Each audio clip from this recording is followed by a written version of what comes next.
سلام، من مبینم و خیلی خوش اومدید به ویدیوی امروز میخوایم که قبل از آیک بندی دستگاهمون یه لایه نازکی به بدنه دستگاه بزنیم تا وقتی که دمای دستگاه اومد پایین اون رطوبت ایجاد شده از یونولیت ها باعث زنگ زدن آهن دستگاهمون نشن. با ما همراه بشید تا ما بریم رنگ ضد زنگ رو بخریم و بیایم. قبل اینکه داخل دستگاه رو رنگ بکنیم اول نیازه که با بنزین کامل چربی های روی این ورق‌ها رو بگیریم تا بتونیم بهتر رنگمون رو بهش بزنیم.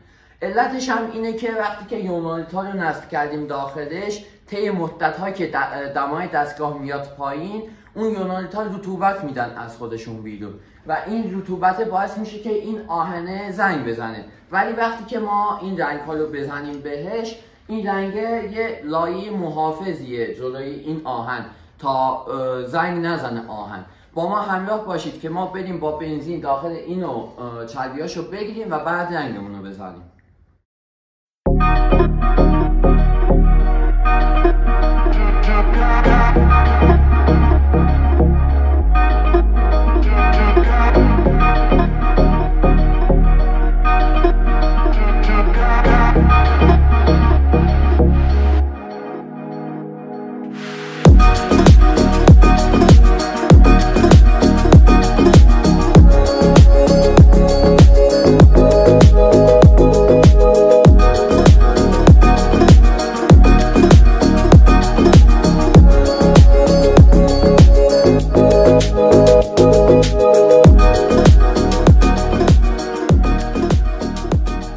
قبل اینکه این رنگ‌ها رو بزنیم داخله شاید واسهتون سوال باشه که این قسمت‌ها واسه چیه؟ اینجا یه دونه مانیتور قرار میگیره و اینجا یه دونه کارتخوان. وقتی که کاربر میاد جلوی دستگاه از اینجا محصول‌ها رو میبینه. از داخل منو انتخاب میکنه محصولش رو و قیمت میده روی کارتخوان. وقتی که کارتش رو کشید این دستگاه اون محصولی که کاربر میخواد رو تحویل میده بهش. که ما اومدیم این دوتا درها رو ریلی کردیم که خیلی مدت ها گذشت و خیلی زحمت ها کشیدیم واسه این دوتا ریلی کردن که خیلی سخت. اینجا کلا بورد ها قرار میگیرن، اینجا کلا PVC نصب میشه تا خیلی تمیزتر دیده بشه.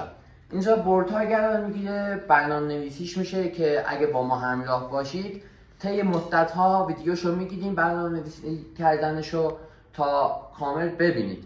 اینجا بورد ها قرار میگیرن، یعنی انگار مغز دستگاه اینجا هستش.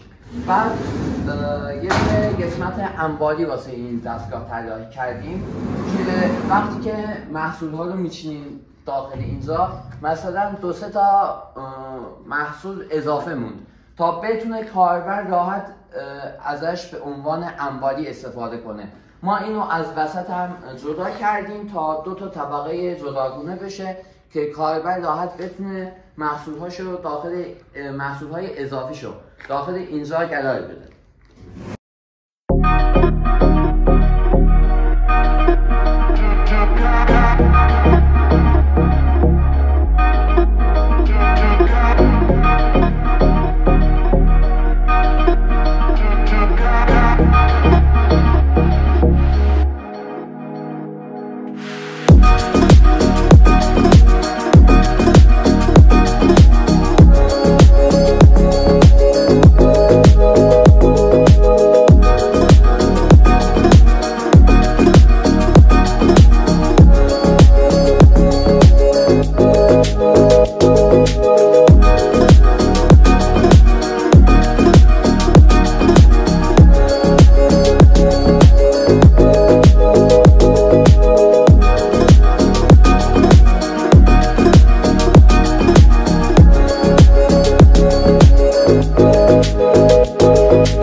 کارمون تموم شد. بعد اینکه کارمون تموم شد برگامون هم اومد. تجربه اولم بود، رنگکاری زیادم بد نشد. روی اینا یونولیت میاد، بعد یونولیت یه دونه ورق 5 میاد که داخلش ایجاد میشه و تموم میشه. یه دونه مونده در بزرگش که اونم بزنیم تموم میشه که میریم سراغ اصل مطلب، برنامه‌نویسی این دستگاه. ممنون که تا اینجای ویدیو با ما همراه بودید. حتما چنل ما رو داشته باشید که ویدیوهای بیشتری گرده باهاتون به اشتراک بذاریم.